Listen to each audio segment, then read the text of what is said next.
안녕하세요. 미스터리 수사국입니다. 오늘은 한 가사 도우미와 관련된 이야기를 해드릴 텐데요. 이 가사 도우미는 보기에 아이들을 사랑하고 세심하게 돌볼 것 같지만 실제로 그녀의 차가운 눈빛을 보게 되면 화나면 악마조차 무서워할 정도라는 걸 느낄 수 있습니다. 오늘의 사건은 미국 뉴욕에서 발생하였습니다. 케빈과 마리나 부부는 뉴욕에 거주하고 있었습니다.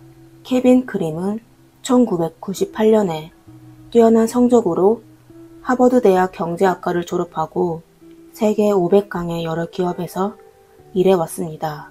그는 뛰어난 능력으로 야후 마케팅 부서의 부사장을 담당하게 되었습니다. 그리고 그는 CNBC 방송사에 입사하여 CEO를 담당하며 사업에 승승장구하였습니다. 그의 아내 마리나는 유복한 가정 환경에서 자랐습니다. 그녀의 집은 미국에서 가장 비싼 부유한 지역 중 하나인 캘리포니아주 맨하튼 비치에 살고 있었죠. 그녀는 서던 캘리포니아 대학을 졸업한 후 케빈과 결혼했습니다. 그리고 3년 후인 2006년 그들은 첫째 딸 루시아를 갖게 됐습니다. 두 사람은 딸을 루루라고 불렀어요. 그들은 또 2009년에 둘째 아이 네시를 갖게 됐죠. 두 자녀를 두게 된 그들은 점점 더 바빠졌습니다. 케빈은 회사의 임원으로서 업무가 아주 바빴으며 출장도 잦았죠. 집안의 모든 일들은 전부 아내 마리나가 맡았습니다. 그러다 얼마 지나지 않아 마리나는 셋째 레오를 또다시 임신하게 되었고 할 수 없이 사업을 포기하고 전업주부를 선택했습니다.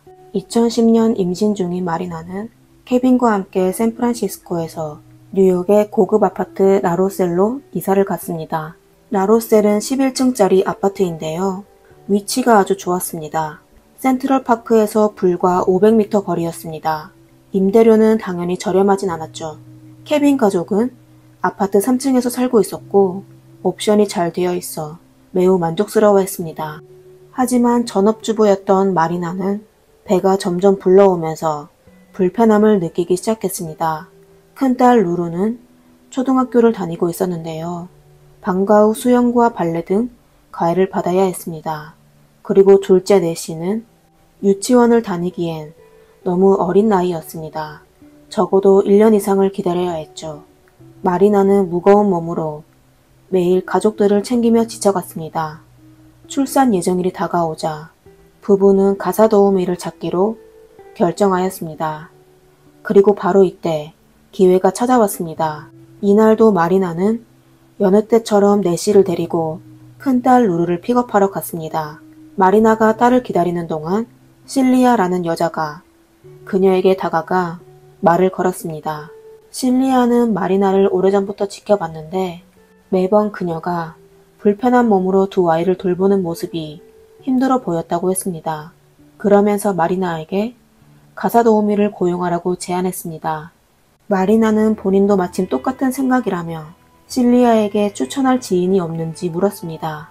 그러자 실리아는 본인이 경력이 있는 가사 도우미라고 하며 이미 돌보고 있는 가족들이 있어 마리나를 도울 순 없지만 마침 같은 일을 하고 있는 여동생이 있는데 착하고 경력이 좋아 관심이 있다면 소개해주겠다고 추천했습니다. 실리아가 얘기한 동생이 바로 오늘의 사건의 주인공 요슬린 오르테가였습니다. 요슬린은 1962년에 샌디에이고의 아이가 아주 많은 일반 가정에서 태어났습니다. 그녀는 8남매 중 7번째 아이였죠. 그리고 1985년에 도미니카 공화국에서 회계학 학사 학위를 받았습니다. 그녀는 보다 많은 돈을 벌기 위해 일가족과 함께 미국 뉴욕으로 이주하였습니다.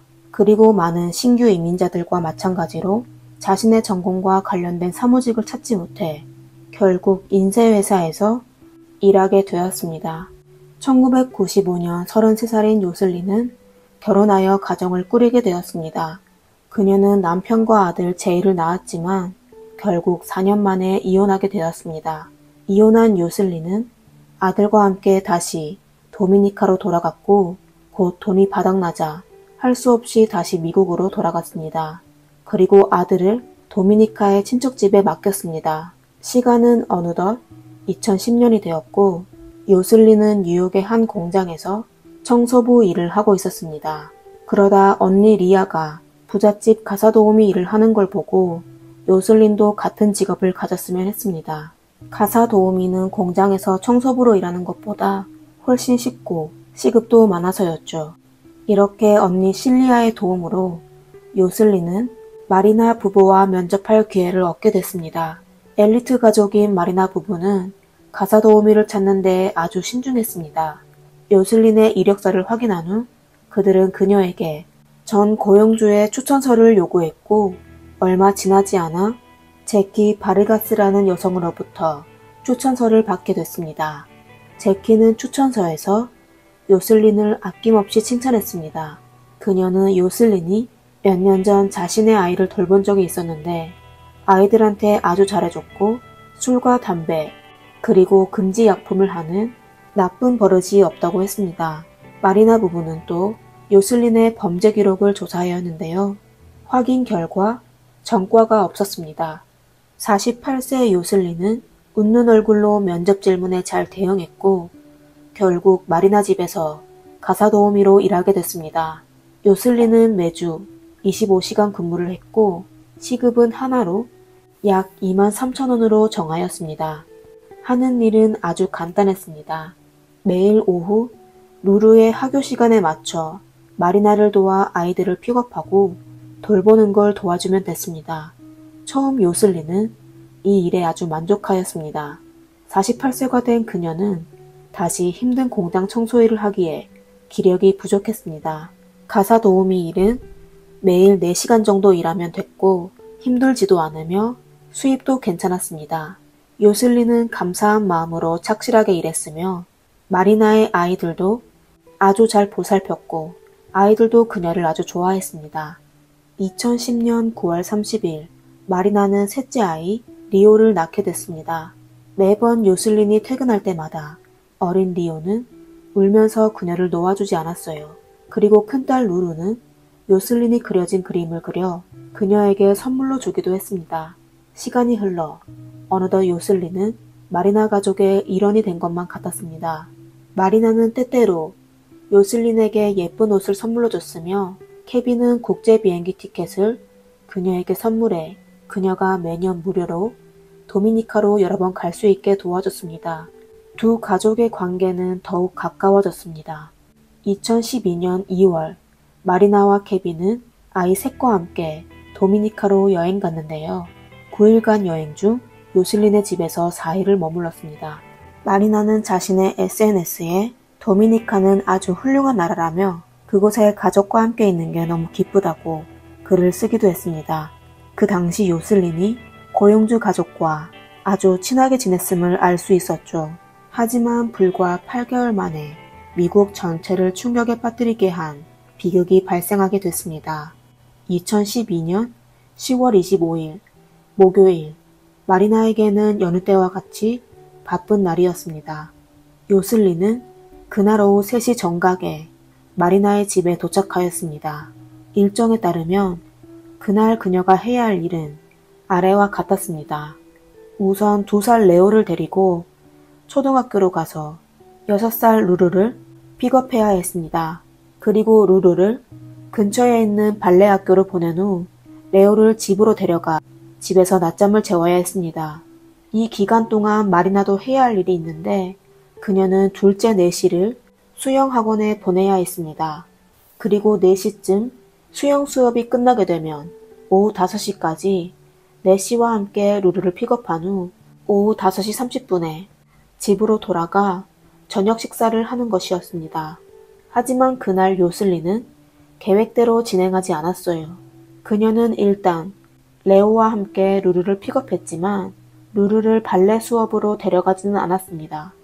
CCTV를 확인해보면 요슬린은 두 아이를 데리고 센트럴파크 근처에서 아이들에게 아이스크림을 사줬습니다. 그리고 오후 4시쯤 다시 아이들을 데리고 아파트로 돌아왔고 프론트 데스크를 지날 때 마리나가 떠났는지 체크까지 하였습니다. 그녀의 물음에 경비원은 마리나가 좀 전에 떠났다고 대답하였습니다.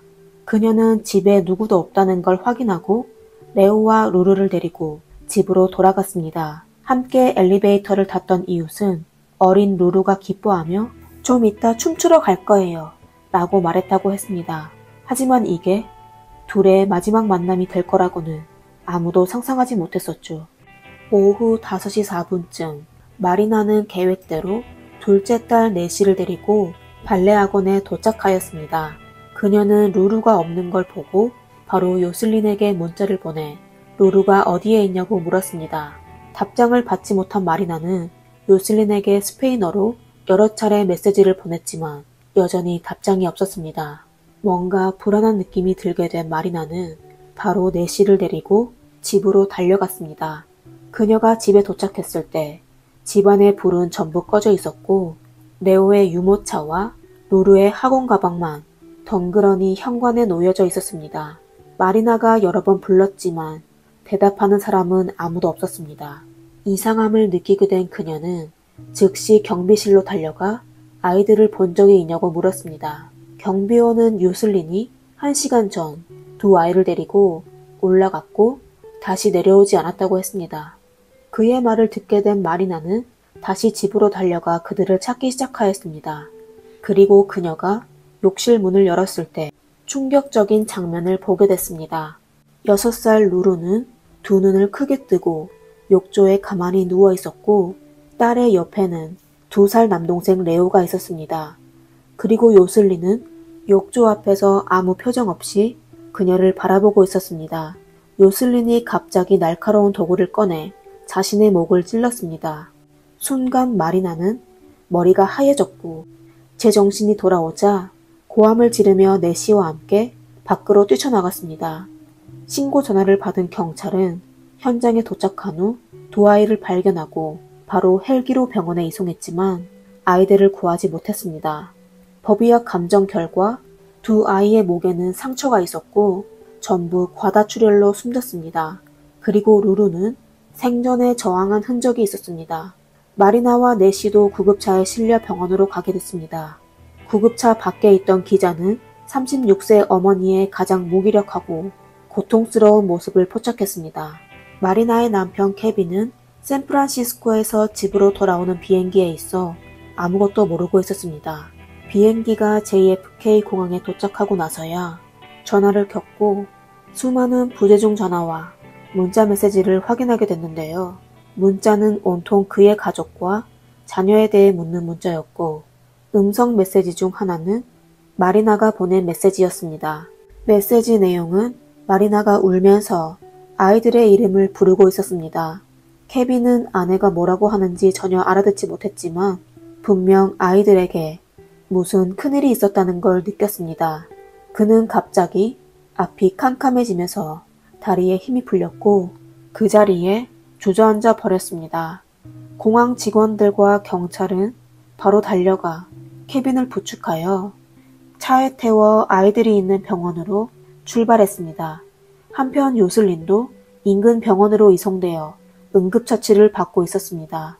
의사의 노력으로 목숨을 건지게 됐지만 목에 있는 상처 때문에 당분간 말할 수가 없었습니다. 그냥 손으로 알파벳을 가리키며 의사소통을 할 수밖에 없었죠. 요슬린은 손짓으로 경찰에게 저는 모든 일을 해야 했어요. 아이들도 돌봐야 했어요. 그녀는 모든 걸 저보고 하라고 했어요.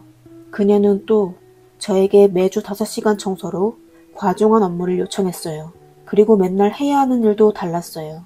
저의 고용주 마리나는 매일 저에게 다른 작업 일정을 제시했어요. 경찰 조사 결과 요슬린은 사실 몇 개월 전부터 고용주에 대한 불만이 많았습니다. 시간을 거슬러 다시 2013년으로 되돌아가 봅시다. 2012년 4월에 요슬린은 같이 살고 있는 언니와 다투게 되었습니다. 요슬린은 언니의 집에서 같이 산 지 30년이 됐습니다. 두 자매 사이에 갈등이 좀 있었지만 요슬린은 항상 참고 버티기만 했습니다. 그러다 요슬린은 이번 베이비시터 일로 어느 정도 돈을 모아 언니의 집을 떠나 따로 아파트를 얻어 살기로 했습니다. 그러다 2달 후 요슬린의 아들 제이가 미국으로 유학을 왔습니다. 계획대로라면 17살 제이는 미국에서 고등학교를 졸업하고 미국의 대학을 지원하면 됩니다. 하지만 미국의 공립고등학교에서 공부하려면 제이는 11학년을 다시 다니거나 혹은 등록금이 비싼 사립고등학교에 입학해야 했습니다. 요슬리는 여유롭지 않았지만 아들을 사립고등학교에 입학시켰습니다. 이렇게 집세와 아들의 등록금을 지불하고 나서 얼마 안 돼 요슬린의 적금은 바닥이 났었죠. 그녀는 그렇게 몇 개월을 버티다가 결국 다시 언니의 집으로 들어가게 됐습니다. 하지만 요슬린은 작은 공간에서 6명이 같이 사는 게 아주 불편했습니다. 그녀는 아들이 미국에 오자마자 고생시키는 게 아주 싫었습니다. 요슬린은 할 수 없이 마리나를 찾아가 그녀에게 도움을 요청하였습니다. 마리나는 그녀에게 아이들을 돌보는 것 외에 매주 5시간의 청소 시간을 추가해 줄 수 있냐고 하면서 그 대신 매주 100불, 하나로 약 13만 원을 지불해 주기로 했죠. 그리고 만약 더 많은 돈이 필요하다면 그녀는 요슬린을 친구들에게 추천하여 더 많은 기회를 마련해 주겠다고 했습니다. 요슬린은 마리나의 조언을 받아들여 마리나의 집에서 매주 5시간씩 청소를 했습니다. 쉬는 날이면 요슬린은 다른 집의 아이들을 돌봐주며 밥을 했습니다. 하지만 과도한 노동은 50세 가까이 된 요슬린을 힘들게 만들었습니다. 마리나는 그저 요슬린이 돈을 필요로 한 줄 알고 좋은 마음의 주위 친구들에게 그녀를 소개해주며 그녀가 보다 많은 수입을 벌 수 있도록 도와줬습니다. 하지만 마리나는 자신의 선의가 요슬린의 입장에서 고문이었다는 사실을 전혀 몰랐습니다. 요슬린의 입장에서는 본인이 돈이 필요하다고 했을 때 청소 일감을 주는 게 아닌 주급 100달러를 올려줘야 한다고 생각했습니다. 그리고 더욱 자기에게 일자리를 소개해주지 말아야 한다고 생각했습니다. 추가 작업 시간으로 인해 아들 제이와 함께할 시간이 부족하다고 느꼈기 때문이죠. 그녀는 또 마리나를 질투하기 시작했습니다. 마리나는 아이들을 부족함 없이 키울 수 있지만 본인은 그렇지 않았기 때문입니다. 둘의 차이는 요슬린을 질투하게 만들었으며 또 증오의 마음까지 심어졌습니다. 하지만 가사 도우미로서 그녀는 결코 본인의 생각을 마리나와 케빈에게 말하지 않았습니다. 그냥 매일 퇴근 후 친척과 친구들에게 울며 털어놓았습니다. 그녀의 가족은 그녀가 밥도 별로 먹지 않고 잠도 별로 자지 않는다는 걸 발견하게 됐습니다. 항상 유쾌했던 그녀는 매일 고민하는 모습으로 변했습니다. 마리나도 2년 동안 일해온 요슬린이 최근 들어 점점 집중력이 떨어지고 있다는 걸 느꼈습니다. 그녀는 더 이상 예전처럼 아이들과 교류하지 않았고 낯선 사람 마냥 무표정으로 일상을 반복해왔습니다. 그리고 요슬린은 가끔 규칙을 어기고 아이들에게 고칼로리 음식을 먹였습니다. 이건 마리나가 가장 납득하기 힘든 점이었는데요. 마리나는 여러 번 이런 부분을 경고하며 개선되지 않을 시 해고시킬 수밖에 없다고 경고했습니다. 마리나의 경고는 이미 우울증을 앓고 있는 요슬린을 더욱 불편하게 만들었습니다. 사건 발생 3일 전인 10월 22일에 요슬린은 정신과 의사 토마스와 45분간 면담을 진행하였습니다. 요슬린은 의사에게 본인이 직장에서 겪은 불안함을 말했습니다. 토마스 의사는 면담이 끝난 후 요슬린이 심한 우울증을 앓고 있지만 정신적으로는 문제가 없다고 생각하여 그녀에게 심리치료를 계속하라고 권했습니다. 요슬린은 다음 진료 시간을 예약했고 동시에 병원으로부터 만약 예약을 취소할 경우 하나로 약 13,000원 정도의 수수료를 지불해야 한다는 통지도 받았습니다. 경제적 여유가 없던 요슬린은 사실 계속 진료받을 마음이 없었던 거죠. 예약을 취소하면 수수료를 지불해야 한다는 사항이 그녀를 더욱 고통스럽게 만들었습니다. 그녀는 주위의 모든 것을 의심하고 원망하기 시작했고 온 세상이 그녀와 맞서고 있다고 느꼈습니다. 이틀 후인 10월 24일에 요슬린은 또다시 아이들을 데리고 고칼로리 음식을 먹였습니다. 그녀의 행동에 마리나는 참다 못해 다시는 그러지 말라고 크게 경고했습니다. 그 당시 요슬린은 아무 말 하지 않았지만 집으로 돌아간 후 이상한 행동을 하기 시작했습니다. 그녀는 다량의 진통제를 먹고 나서 잠자기 전 언니에게 자신의 아들을 잘 돌봐달라고 당부했습니다. 이튿날 아침 바로 사건이 발생한 10월 25일에 요슬린은 자신의 지갑을 언니의 방문 손잡이에 걸어 놓았습니다. 지갑에는 요슬린의 어머니의 사진과 여권, 그리고 사회보장카드가 들어있었습니다. 그리고 집을 떠난 그녀는 옆집에 편지 한 통을 주며 본인의 언니에게 전해달라고 부탁했습니다. 봉투 안에는 요슬린의 은행카드, 운전면허증, 여권, 그리고 $100, 하나로 13만 원 정도의 현금이 들어있었습니다. 이웃은 그 당시 요슬린을 보고 깜짝 놀랐다고 했습니다. 요슬린의 안색이 아주 나빴기 때문이죠. 이를 갈며 얘기했고 아주 혼란스러워 보였죠. 그리고 불과 몇 시간 후인 그날 오후 요슬린은 미국 전체를 충격에 빠뜨린 사건을 저질렀습니다. 너무나도 안타깝고 어이없게도 아이들은 세상을 떠났지만 It's a tragedy and I feel so terrible for this family. Horrible. Tragedy. 요슬린은 몇 차례의 수술을 거쳐 살아남게 되었으며 결국 목에 흉터 하나만 남게 됐습니다. 사건 발생 한 달 후인 2012년 11월에 검사 측은 특급 폭행 혐의로 그녀를 기소하였습니다. 검사 측은 요슬린이 본인의 불행을 타인의 탓으로 돌려 가석방이 없는 무기징역을 선고받아야 한다고 주장했습니다. 반면 요슬린의 변호사는 요슬린이 사건 발생 전에 정신과 의사를 만난 적이 있다며 정신병의 이유로 변호를 진행하였습니다. 사건 발생 후 요슬린의 가족과 친구들은 전부 그녀에게 정신적인 문제가 있다고 하며 그녀를 옹호했습니다. 요슬린은 또 사건 발생 전부터 지속적으로 사람을 죽이라는 환청을 들었다고 하며 악마로 인해 범행을 저질렀다고 범행을 부인했습니다. 본인이 무슨 짓을 했는지 모르겠으며 본인의 행동을 통제할 수 없었다고 덧붙였습니다. 요슬린의 변호사는 그녀가 정신병적 에피소드를 겪고 있었기 때문에 무심코 저지른 범행이라며 무죄 판결을 받고 바로 석방해야 한다고 주장했습니다.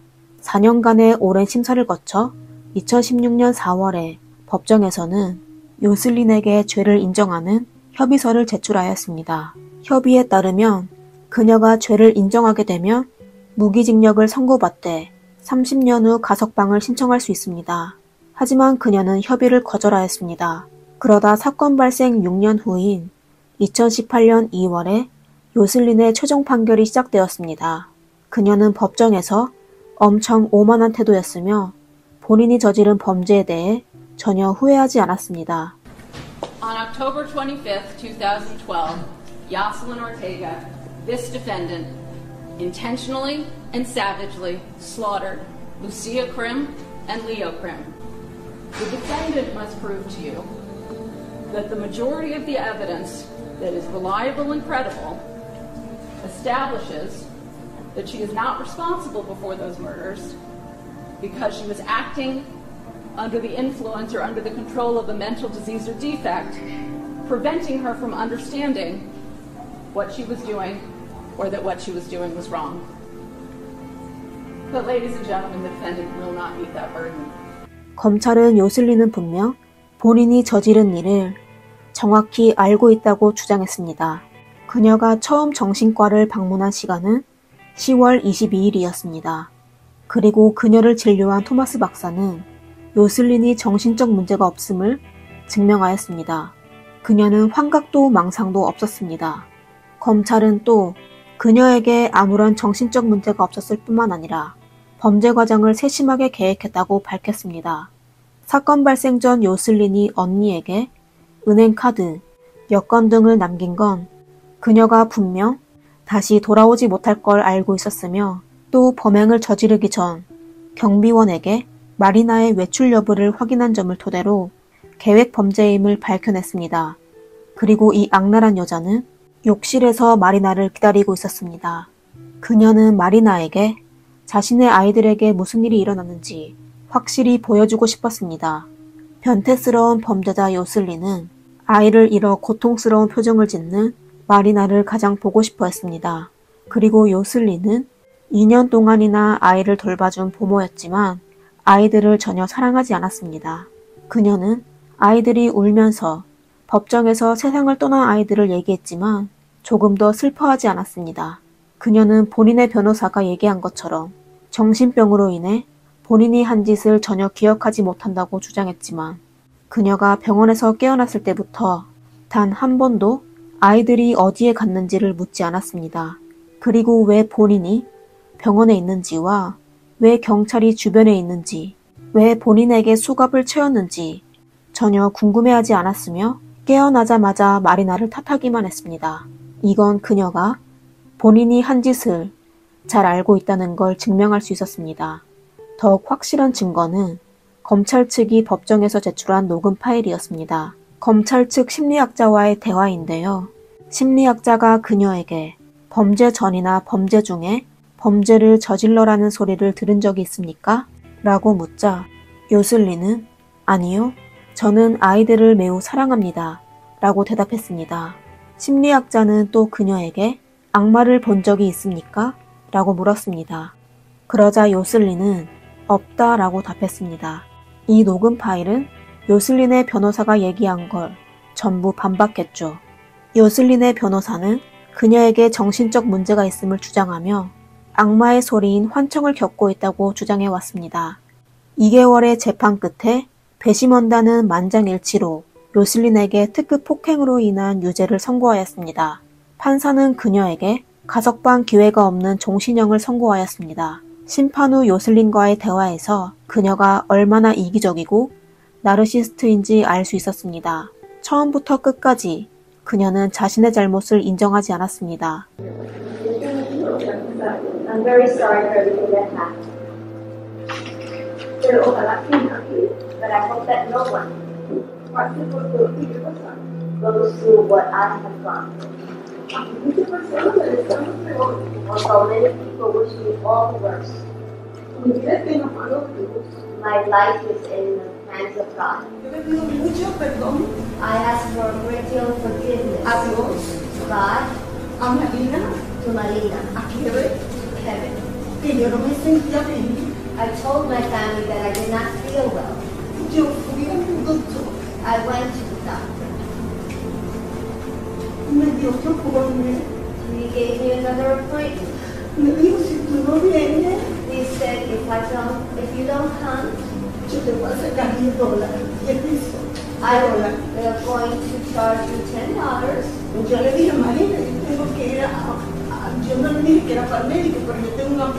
I told Marina, I didn't tell her that it was from the doctor, but I told her I had an appointment.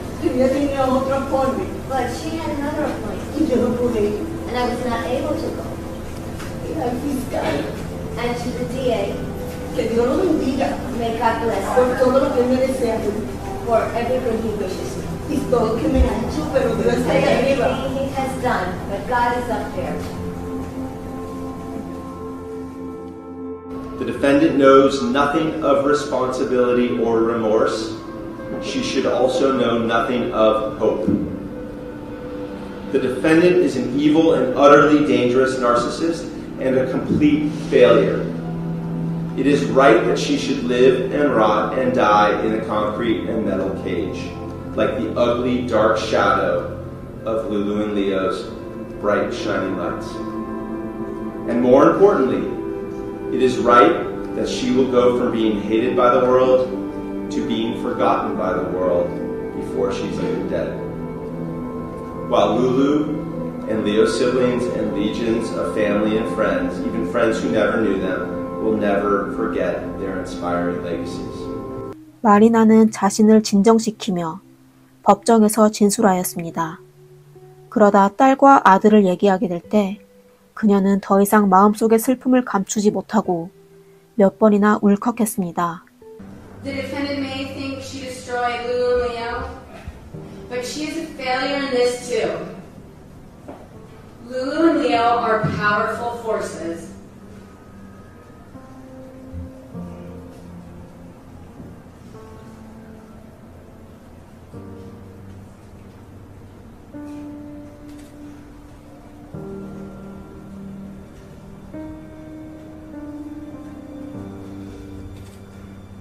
They are two stars now that will always lead us forward. Thank you.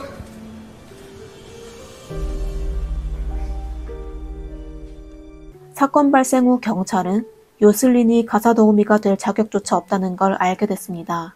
그녀는 아무런 경험이 없었으며 추천서는 그녀의 조카가 작성한 것이었습니다. 추천서의 내용은 전부 거짓이었으며 이력서도 당연히 조작된 것이었습니다. 2018년 8월 뉴욕주는 이 사건을 기반으로 루루와 레오 법안을 발표하였습니다. 이 법안에는 구직 신청 사기에 대한 법적 책임을 명확하게 규정하였습니다. 다행스럽게도 사건 발생 후 케빈과 마리나는 의기소침함을 선택하지 않았습니다. 마리나 부부는 비영리 단체인 루루와 레오 재단을 설립하였습니다. 재단은 아이들이 무료로 창의력과 상상력을 키울 수 있도록 도와줬습니다. 더욱더 많은 아이들이 자유롭게 창의력을 발휘하는 모습을 보게 된 케빈과 마리나는 마치 루루와 레오가 다시 태어난 것만 같았습니다. 그들은 이런 방식으로 미리 하늘나라로 간 아이들을 추모하고 기억하였습니다. 사건 발생 1년 후인 2013년에 케빈과 마리나는 넷째 펠릭스를 갖게 됐습니다. 그리고 2016년에 다섯째 라이넌스를 낳았습니다. 케빈은 보다 많은 시간을 투자하여 아이들과 시간을 보내게 됐습니다. 일가족은 매년 가족이 함께 여행을 떠나며 루루와 레오의 생일을 기념해 왔습니다. 그들은 아이들을 잊지 않았으며 건강하고 행복할 수 있도록 노력하였습니다. 사진 속 모두가 환하게 웃는 모습인 행복한 가족들의 모습은 정말 감동적이었습니다. 여러분은 이 사건에 대해 어떻게 생각하시나요? 댓글로 남겨주세요. 힘든 시간을 보내고 계신 분이 있다면 마리나 가족의 긍정적인 모습을 보며 용기를 얻을 수 있기를 바라겠습니다. 이상 미스터리 수사국입니다. 다음 영상에서 뵙겠습니다. 감사합니다. 로스 알파케스 캠핑장 외곽에서 갑자기 쾅 하는 소리와 함께 수십 미터의 불덩이가 순식간에 사람들 눈앞에 나타났습니다. 사이렌 소리와 함께 비명 소리가 들리더니 모든 사람들이 순식간에 까맣게 타버렸습니다. 사람들은 모두 양팔을 가슴으로 모으고 두 발은 O자 모양으로 휘어져 있었습니다. 로스 알파케스 캠핑장에는 과연 무슨 일이 일어났을까요? 안녕하세요. 미스터리 수사국입니다. 오늘은 스페인에서 발생한 끔찍한 화재 사건을 소개해 드리겠습니다.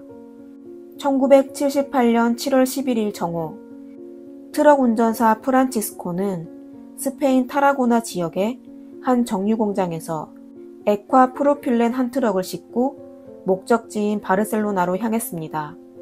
프란치스코는 올해 50세로 20여 년 동안 거의 매일 유료 운송 일을 해왔습니다. 그의 탱크는 스페인 저수지 회사 소속으로 주로 회사에서 유료를 운송해 왔습니다. 회사의 요구대로 이번에는 23.47톤의 프로펠린이 실렸고 탱크 용량인 19톤보다 4톤이나 넘었습니다. 또한 회사는 프란치스코를 위해 가성비가 가장 좋은 노선을 선택하여 N340 해안도로를 지나 고속도로 요금을 내지 않도록 했습니다. 이렇게 하면 고속도로 통행료를 지불하지 않아도 되고 또 더 많은 물자를 실을 수 있으며 운송 비용도 줄일 수 있었죠. 이것은 장거리 화물 운송업계에서 모두가 알고 있는 관행이었습니다. N340 도로에서 프란치스코는 길가의 풍경을 바라보고 라디오를 들으며 빽빽한 도로 위를 달리고 있었습니다. 2시 30분경 트럭은 현지에서 유명한 관광지인 로스 알파케스 캠핑장 근처에 도착했습니다. 이곳은 바르셀로나까지 약 2시간의 거리가 남아 있었습니다. 바로 그때 탱크차 뒤에 있던 승용차 한 대가 갑자기 많은 차량 사이에서 좌우로 요동치기 시작했습니다. 스페인 N340 국도에 위치한 로스 알파케스는 스페인 타라고나 지역에서 꽤 유명한 휴양지였습니다. 오래전부터 대외무역 항구로 사용되었는데요. 넓은 해변가가 있었죠. 매년 여름이 되면 현지인뿐만 아니라 많은 외국인들이 즐겨 찾는 곳이었습니다. 7월 11일, 그날은 관광지에 수백 명의 관광객들이 몰려 있었고 1년 중 가장 바쁜 시기였습니다. 어떤 사람은 수영을 하고 또 어떤 사람들은 선탠을 하고 흥에 취한 사람들은 춤까지 추며 즐기고 있었습니다.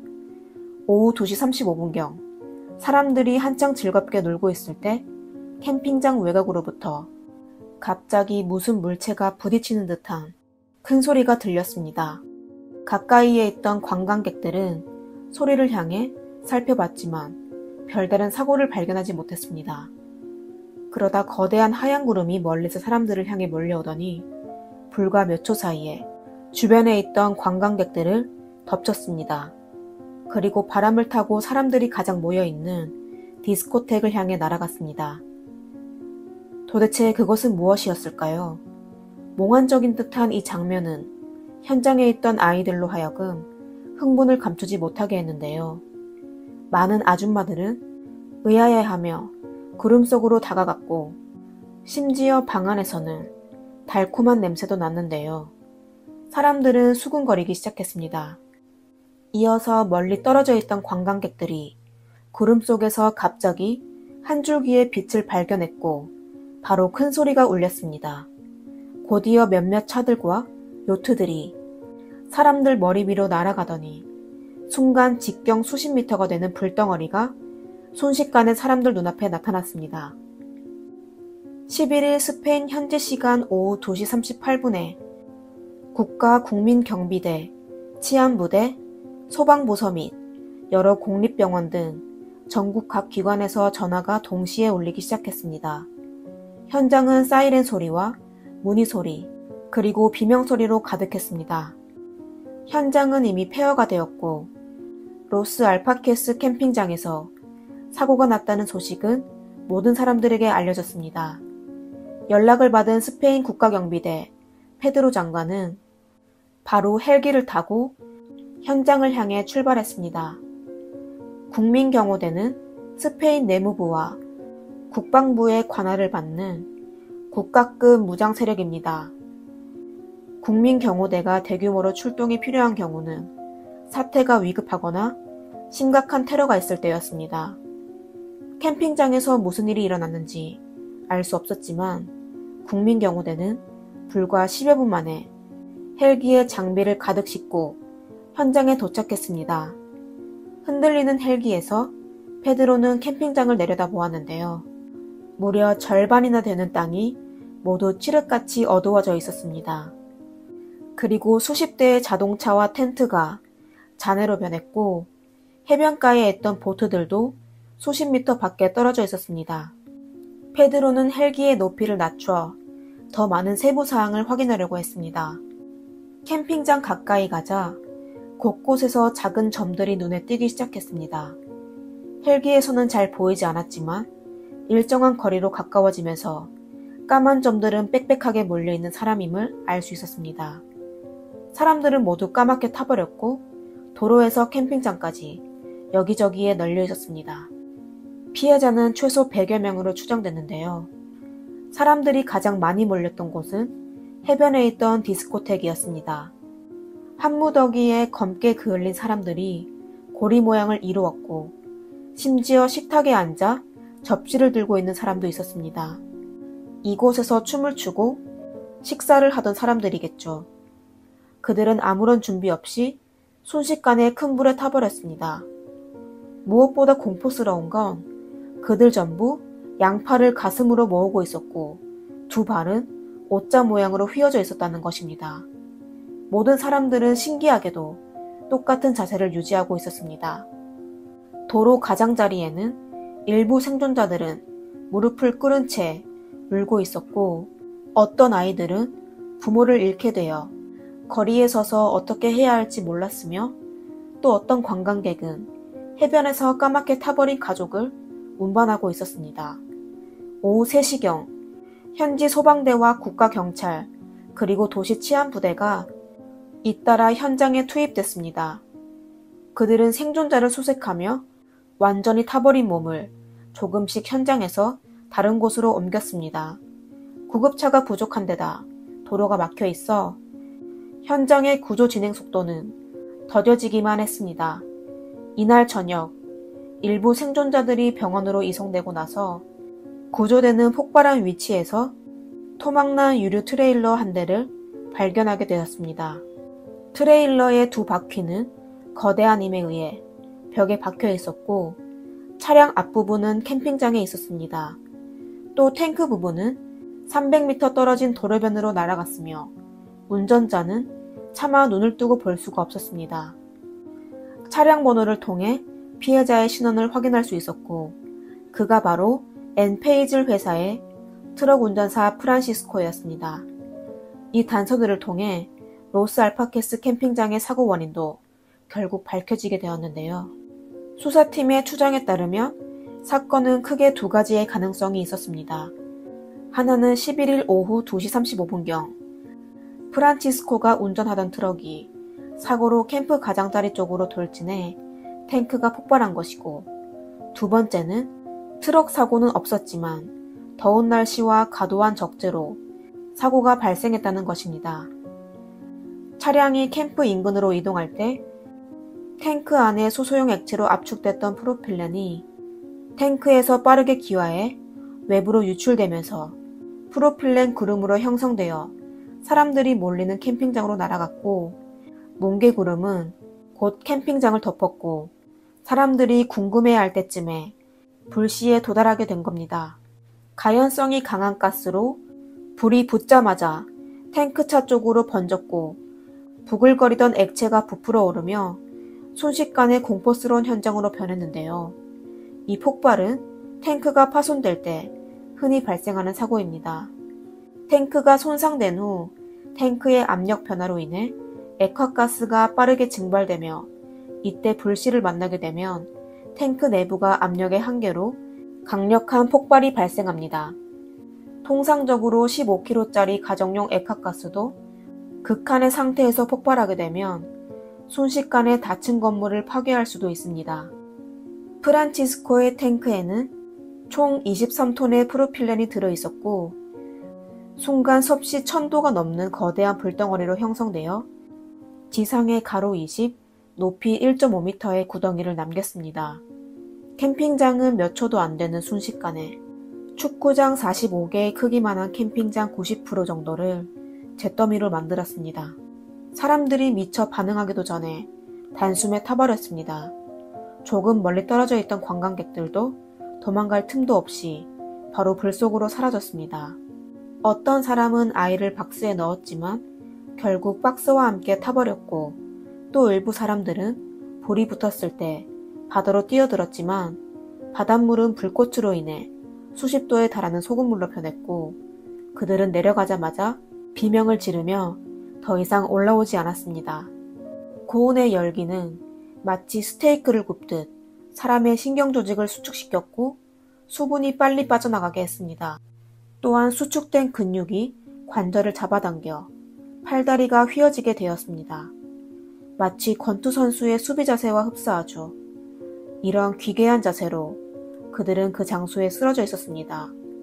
로스 알파케스 캠핑장은 불길에 휩싸여 초토화되었고 놀러온 관광객들은 대부분 수영복만 입고 있었으며 여권과 다른 신분을 밝힐 수 있는 물건들은 순식간에 불에 타버렸습니다. 그리고 사람들의 몸은 까맣게 탄 채로 물건들과 붙어 있었습니다. 자원봉사자와 소방관들은 사람들을 한 곳으로 옮겼습니다.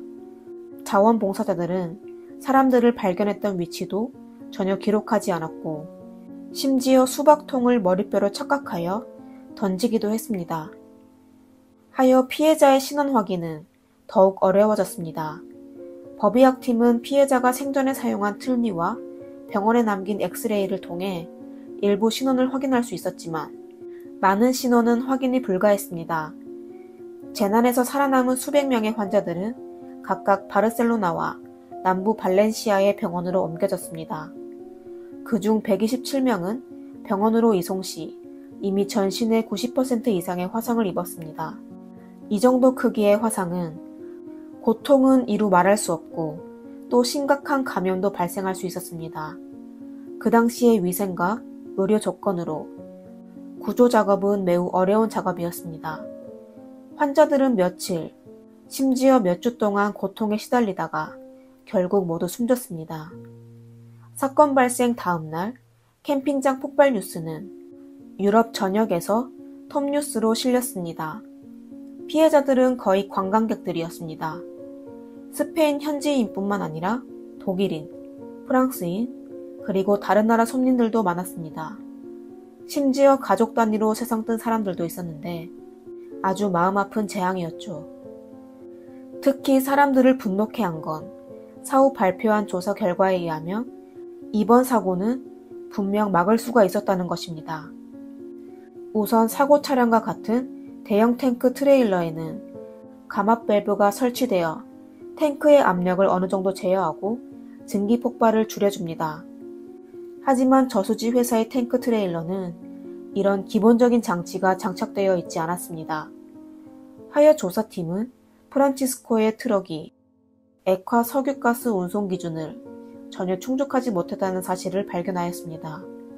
부식성 물질을 실어 운송한 적이 있어 탱크의 벽은 매우 약해져 있었고 작은 문제가 발생해도 사고를 일으키기 쉬우며 또 가스가 노출되기 시작하면 탱크의 압력 내력이 약하기 때문에 불시에 부딪히게 되면 급속하게 폭발할 수 있습니다. 그리고 현장에 있던 사람들도 탈출할 기회가 전혀 없었을 것입니다. 엔페이즐 회사가 프란치스코에게 지시하여 과도한 양의 프로필렌을 적재하게 했습니다. 또 그에게 고속도로를 피해 인구가 밀접한 N340번 도로에서 운전하기를 요구했습니다. N340번 도로는 차가 많고 도로가 좁았을 뿐만 아니라 해안도로이기도 합니다.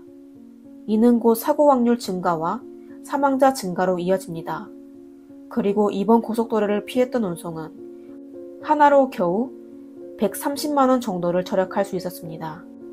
스페인 정부는 사고 직후 위험물이 있는 트럭의 도시 통행을 금지시켰습니다. 한 달 후 새로운 안전규칙에 의하면 모든 트럭은 감압 밸브를 설치하게 했으며 안전 테스트도 통과해야 했습니다. 그리고 차량에 블랙박스를 설치하고 출발 전에는 안전 승인 문서를 구비해야 했습니다. 그 후 스페인 내에서는 다시는 이런 대형 사고가 발생하지 않았습니다. 폭발 사고 발생 후 3년이 지나고서야 피해자에 대한 뒤처리는 모두 끝났습니다.